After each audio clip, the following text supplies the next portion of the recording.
সমঝোতা করতে ইরানকে বারবার অনুরোধ করছে যুক্তরাষ্ট্র। মধ্যপ্রাচ্যে ইরান ও ইসরায়েলের মধ্যে চলমান পাল্টাপাল্টি হামলার প্রেক্ষাপটে ইরানকে বারবার সমঝোতার প্রস্তাব দিচ্ছে যুক্তরাষ্ট্র। তবে এসব প্রস্তাব দৃঢ়ভাবে প্রত্যাখ্যান করেছে তেহরান। ইরানের পররাষ্ট্রমন্ত্রী আব্বাস আরাগচি বিষয়টি নিশ্চিত করেছেন।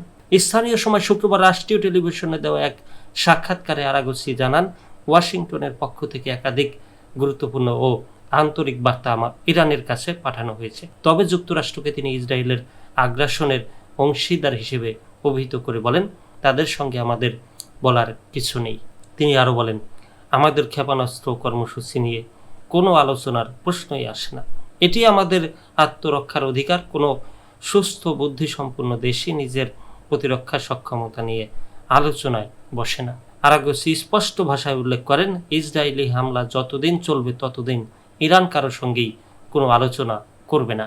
তবে ইউরোপীয় দেশগুলোর সঙ্গে আলোচনা চালিয়ে যাওয়ার কথা জানিয়েছেন তিনি। তার নেতৃত্বে জেনেভায় একটি কূটনৈতিক বৈঠক অনুষ্ঠিত হওয়ার কথা রয়েছে, যেখানে অংশ নেবেন যুক্তরাজ্য, ফ্রান্স, জার্মানি এবং ইউরোপীয় ইউনিয়নের পররাষ্ট্রনীতি প্রধান কায়া কালাস।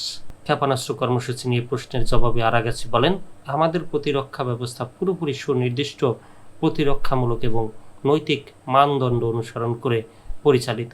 ইরানের সশস্ত্র বাহিনী কেবল সামরিক ও অর্থনৈতিক স্থাপনাগুলোকেই লক্ষ্যবস্তু বানায়। আমরা কখনোই আবাসিক ভবন, হাসপাতাল বা বেসামরিক স্থাপনায় হামলা চালাই না। প্রসঙ্গত, ইরানে ইসরায়েলের হামলার পর থেকে দুই দেশের এই সংঘাত শুরু হয় গত সপ্তাহে, যখন ইসরায়েল একযোগে ইরানের বেশ কয়েকটি সামরিক ও পারমাণবিক স্থাপনায় বিমান হামলা চালায়।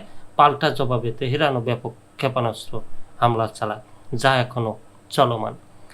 ইসরায়েলি কর্তৃপক্ষ জানিয়েছে, ইরানের হামলায় অন্তত 25 জন নিহত এবং কয়েকশো মানুষ আহত হয়েছেন। অপরদিকে ইরানি গণমাধ্যমের দাবি, ইসরায়েলি হামলায় ইরানে 639 জন নিহত এবং 1300-র বেশি মানুষ আহত হয়েছেন।